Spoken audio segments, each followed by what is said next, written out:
how is it that higher order states arise in this? So there could be lots of reasons. So one version of this, which is due to Hakuan Lao, is that there's got to be some kind of system that does what he calls perceptual reality monitoring. So if you specifically think about this in terms of like neural functioning, then the argument kind of runs as follows.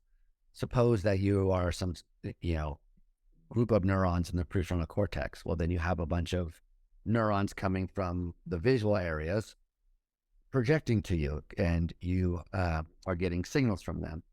And we know that there is a kind of baseline rate of firing, so that's just background noise. And sometimes those visual neurons will fire because they're relaying information about the external environment. So that's signal telling you that there's an apple or whatever's out there. Um, and then sometimes you're having a hallucination or a dream, and those same neurons are firing.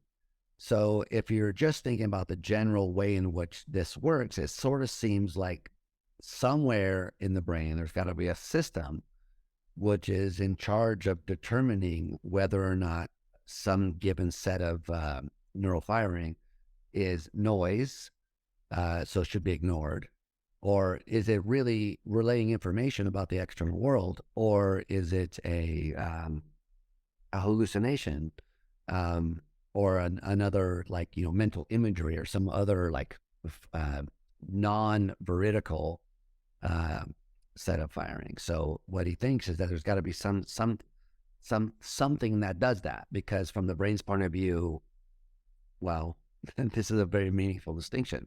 There's always these signals coming around, so you got to somehow figure out which ones are meaningful and which ones should be ignored and which ones are internally generated. Um, so that's a general argument that you're going to want to have some kind of system that's doing this. And then you could give an argument from computer science that they have these, general adversarial networks or whatever, that's these generative adversarial networks where they have a thing trying to produce it and then something trying to predict it. And this has been very successful. So you could run that kind of argument. On the other hand, you could just say, who knows why? The psychology is many and varied, and all sorts of causal connections are going on. And I think the traditional story is that if you kind of started with creatures that never had this sort of inner awareness, then you would have to sort of figure out how they could get it. And like David Rosenthal has told one version of this. He says, imagine that there's some ancestor of a chipmunk that, I assume chipmunks are conscious. But imagine there's some ancestor of a chipmunk that wasn't conscious.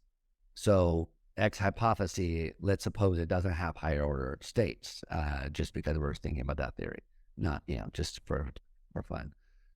So the squirrel, according to this version of the theory, could have all sorts of first order states and function in a way that you would recognize from Ned Block's paper called Super Blindsight, which is a fictional version of Blindsight, where a person is behaviorally adept at getting around the world, but has no conscious experience.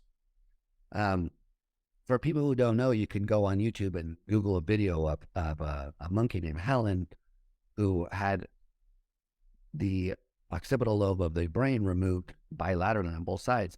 In other words, the part of the brain that does the at least the primary visual processing, the first stop into the cortex. And Helen can navigate around an environment, feed herself, grab target food from different locations. In other words, guide her behavior on visual information. So that's a kind of blind sight, which is unusual. But there's one rare case of this in humans as well. It turns out this guy Tien, people often talk about. But anyway, we don't need to talk about that stuff unless you want to. The point that I'm trying to make is we can imagine a case where a person has a chipmunk has no conscious experience, but all of these behavioral abilities, because it has first order states, but no inner awareness of those first order states. So one way of asking your question would be like, how does an animal like that ever come to have higher order states? Why would they ever show up? So one answer might be, well, there's some function or benefit that's added. And that's a typical answer, that somehow monitoring the system gives you more control over the system. That's a pretty typical answer from people who like higher order theories, that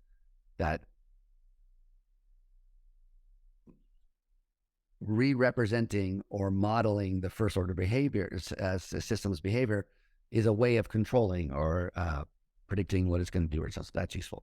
But on the other hand, you might say, look, there's just no benefit for this. It comes about because, perhaps the chipmunk was chasing for a certain acorn, and its visual system was representing it as being reddish brown.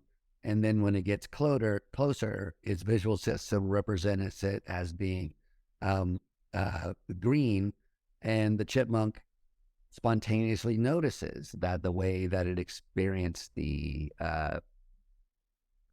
what was it, acorn? I forget what my example was different in these two cases.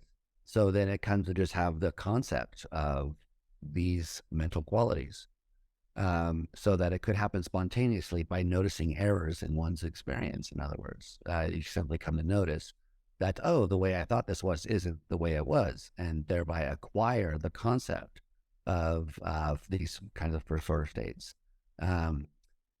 If one came to apply these things regularly and reliably, then that would be the emergence of consciousness, according to this theory. So as usual, there's a lot of ways you could go. So why would a higher order states ever arise? It could be that there's some usefulness to it, so that's why. It could be that there's no usefulness to it, and there's some other story that this is a spandrel, something else that just happened. Yeah, there's lots of reasons.